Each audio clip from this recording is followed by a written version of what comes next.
বাংলাদেশ জাতীয়তাবাদী দল আমরা যে আন্দোলন করে আসছি এবং এই স্বৈরাচার মুক্ত বাংলাদেশ গড়ার লক্ষ্য নিয়ে এবং দীর্ঘ 17 বছরের স্বৈরাচার হাসিনা সরকারের পতন হয়েছে এবং এখানে বাংলাদেশের ছাত্র এবং জনতার গণ-অভ্যুত্থানের মাধ্যমে স্বৈরাচার শেখ হাসিনার সরকারের পতনের মাধ্যমে বাংলাদেশ নতুনভাবে স্বাধীন হয়েছে এবং সেই স্বাধীন বাংলাদেশে আমরা বিশ্বাস করি যে আমরা একটি স্বচ্ছ ধারা রাজনীতি পরিবেশ তৈরি করতে চাই।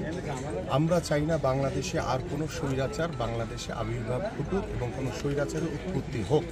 সেই লক্ষ্য নিয়ে বাংলাদেশ জাতীয়তাবাদী দল বিএনপির ভারপ্রাপ্ত চেয়ারম্যান দেশনায়ক তারেক রহমানের নির্দেশনায় আমরা ডে 1 থেকেই আমরা চেষ্টা করছি, যেখানে চাঁদাবাজির কথা শুনছি, যেখানে দখলদারির কথা শুনছি, যেখানে লুটতরাজের কথা শুনছি, সেখানে আমরা সশরীরে যাওয়ার চেষ্টা করছি এবং আমাদের প্রত্যেকটি থানায় নেতাকর্মীদের ওয়ার্ডে নেতাকর্মীদের নির্দেশনা দেওয়া হয়েছে যে এই ধরনের কোনো চাঁদাবাজি বাংলাদেশে আর হবে না, কোনো দখলদারি চলবে না,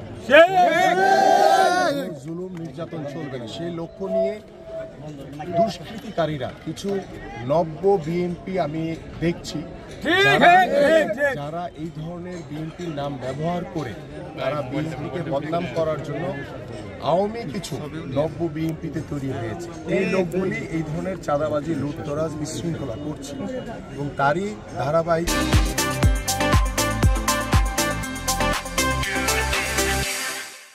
গতকাল একটি জাতীয় দৈনিকে একটি দেখলাম যে বিএনপির নাম ব্যবহার করে, এবং আমি যেই জায়গাটিতে দাঁড়িয়ে আছি এখানে আগে একটি সাদেক এগ্রো নামে একটি প্রতিষ্ঠান ছিল, অবৈধভাবে তারা ছিল, এবং পরবর্তীতে যখন বিষয়টি সবার সামনে আসে সেখানে আমরা দেখেছি এখানে তারা একদম রিটেন ক্লিন করে দিয়েছে, উচ্ছেদ করে দিয়েছে সকল বিষয়গুলি। পরবর্তীতে দেখলাম যে এখানে কে বা কাহারা বিএনপির নাম ব্যবহার করে, এবং এখানে একটি ব্যানার ছিল, ব্যানারটি তারা সরিয়ে ফেলেছে, ব্যবহার করে সাত মসজিদ হাউজিং ইউনিট নামে একটি ব্যানার লাগিয়ে দিয়েছে 33 নম্বর ওয়ার্ডের। এবং আমি এখানে এসে গতকাল রাত থেকে কথা বলছি এবং সরজমিনে এসে যা দেখলাম যেখানে বিএনপির সাথে জড়িত আছে এমন কেউ এটার সাথে জড়িত না। কিন্তু বিষয়টা হচ্ছে যে আমাদের সবাইকেই সতর্ক থাকতে হবে যে যারা নব্য বিএনপি হিসেবে বিএনপির বদনাম করার চেষ্টা করছে, এই বিষয়গুলি আমার এলাকার যারা এখানে 33 নম্বর ওয়ার্ডে নেতৃবৃন্দ রয়েছে আপনাদের কাছে দৃষ্টি আকর্ষণ করব, আপনারা সতর্ক থাকবেন যে এই ধরনের কার্যক্রমের সাথে কেউ যাতে জড়িত না হয় বা যদি জড়িত হওয়ার চেষ্টা করে তাকে আপনারা এলাকাবাসী ধরে নিয়ে সরাসরি পুলিশের কাছে দিয়ে দিবেন কিংবা সেনাবাহিনীর হাতে তুলে দিবেন। কারণ আমাদের ভারপ্রাপ্ত চেয়ারম্যানের নির্দেশনা যে আমরা এই বিষয়গুলিতে জিরো টলারেন্স দেখাবো। কোনোরকম চাঁদাবাজি, কোনোরকম দখলদারি, কোনোরকম লুটতরাজ বাংলাদেশের মাটিতে আর যাতে কোনোদিন না হয়। আমরা দলীয়ভাবে অত্যন্ত সিরিয়াসলি কাজ করছি এবং যারা এই দুষ্কৃতিকারী কিংবা সে যদি আমার দলের লোক হয়ে থাকে কোনো কারণে, তাহলে তার বিরুদ্ধে সাথে সাথে এলাকাবাসী একত্রিত হয়ে আপনারা তাকে পুলিশের হাতে কিংবা সেনাবাহিনী ভাইদের হাতে তুলে দিবেন। সে যেই হোক না কেন এই জায়গাতে আমরা সরাসরি জিরো টলারেন্স দেখাবো।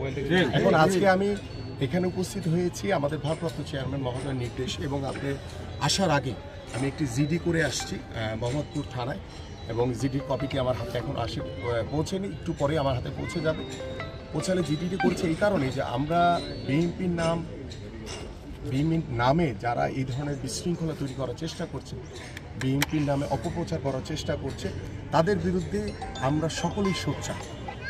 দেশবাসী যেমন সোচ্চার, আমরা বিএনপি জাতীয়তাবাদী পরিবার আমরা সকলেই সোচ্চার, এবং আমরা চাই একটি বাংলাদেশে দুর্নীতিমুক্ত, সমৃদ্ধিশালী এবং স্বৈরাচার মুক্ত বাংলাদেশ আমরা ভবিষ্যৎ প্রজন্মের জন্য রেখে যেতে চাই। যে বাংলাদেশে আর কোনো মায়ের বুক খালি হবে না, কোনো ছাত্র ভাইকে গুলি করে হত্যা করা হবে না, কোনো সাধারণ মানুষকে গুলি করে হত্যা করা হবে না, কোনো মানুষকে গুম করা হবে না। এই ধরনের একটি স্বাধীন মুক্ত বাংলাদেশ আমরা তৈরি করতে চাই বর্তমান। তো সেই লক্ষ্য নিয়ে আজকে আমরা এখানে উপস্থিত হয়েছি যে আমার পিছনে যে টিনের যে ছাউনিটি আছে আমরা শান্তিপূর্ণভাবে এটি খুলে আস্তে আস্তে যেহেতু এটা সরকারি জায়গা, এটা সরকারি এটার দায়িত্বভার গ্রহণ করবে এবং সরকারের দায়িত্বে এই জায়গাটি থাকবে। এখানে কোনো রকম কোনো প্রতিষ্ঠান কিংবা কোনো স্থাপনা তৈরি করা যাবে না, এবং কোনো প্রকার এখানে যেভাবে আছে ঠিক সেইভাবে সব কিছু থাকবে। এই লক্ষ্য নিয়ে আমরা এখানে আসছি এবং কোনো প্রকার এখানে স্থাপনা তৈরি করতে দেওয়া হবে না। এটার দায়িত্ব দায়ভার সবকিছু সরকারের হাতে, তারা এটি পরিলক্ষিত করবেন যে কিভাবে এটিকে পরিচালিত করবেন। সেটা হচ্ছে আজকে যে জায়গাটা আসলে এরকম যদি আরো কোনো তথ্য বিএনপির নাম ভাঙে কেউ যদি করতে চায়, আপনাদের এই যে আজকের যে কাজটা এটা চলমান থাকবে কিনা বা আমি আপনাকে বলি, আমি ডে 1 থেকেই বলেছি যে আমি নিজেও আমার যে পল্লবী এবং রূপনগর এলাকা, আমি সেখানে বেশ কয়েকটি জায়গায় আপনার এরকম দুষ্কৃতিকারীরা যারা নব্য বিএনপিতে তৈরি হয়েছে, তারা বিএনপিকে বদনাম করার জন্য তারা কোনো দোকানে তালা মেরেছে। এবং অবাক করা বিষয় হচ্ছে যে আমাদের মিরপুরে কালশি রোডে আপনারা চিনবেন একটি জায়গা আছে, এখানে বস্তিবাসীদের জন্য ফ্ল্যাট করা হয়েছিল আওয়ামীরা, তো তারা সেই বস্তিবাসীদেরকে না দিয়ে তারা নিজেরাই দখল করেছিল। যখন আমার কাছে মেসেজ আসলো যে এখানে প্রায় 30 থেকে 35টি ঘর এই দুষ্কৃতিকারীরা তালা মেরে রেখেছে, তাৎক্ষণিকভাবে আমি ওইখানে গিয়ে 30 থেকে 35টি ঘরের তালা ভেঙে যারা দায়িত্বরত বা যাদের ছিল তাদের কাছে বুঝিয়ে দিয়ে এসেছি। তো আমাদের এই কার্যক্রমটি চলমান রয়েছে। আমরা যেখানেই তথ্য পাবো, যেখানেই আমাদের কাছে সহযোগিতা চাবে, আমরা সাথে সাথে সেখানে উপস্থিত হয়ে আমরা এই ধরনের দখলদারি আর বাংলাদেশে দেখতে চাই না। আমরা দখলমুক্ত একটি বাংলাদেশ এবং চাঁদাবাজ মুক্ত একটি বাংলাদেশ দেখতে চাই। সবাই সহযোগিতা নিয়ে খুলে ফেলেন। আলামিন ভাই ভাই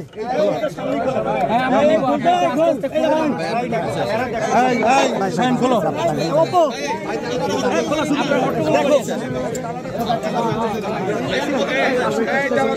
ভাই, একটু সাইড দেন, আমাদেরকে একটু ভিডিওটা নিতে দেন ভাই। মুখগুলো একটু সাইড সরেন, এই সামনে তো সরেন,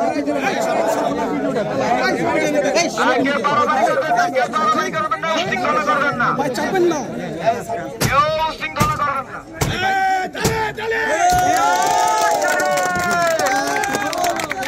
আরে মাথা সরান।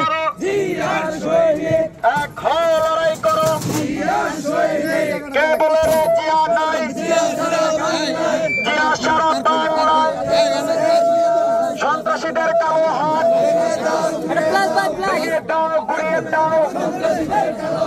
সন্ত্রাসীদের কালো হাত চাঁদাবাজির কালো হাত। ভাই ভাই কোনো দখলবাজ, কোনো টেন্ডারবাজ, কোনো চাঁদাবাজ চলবে না।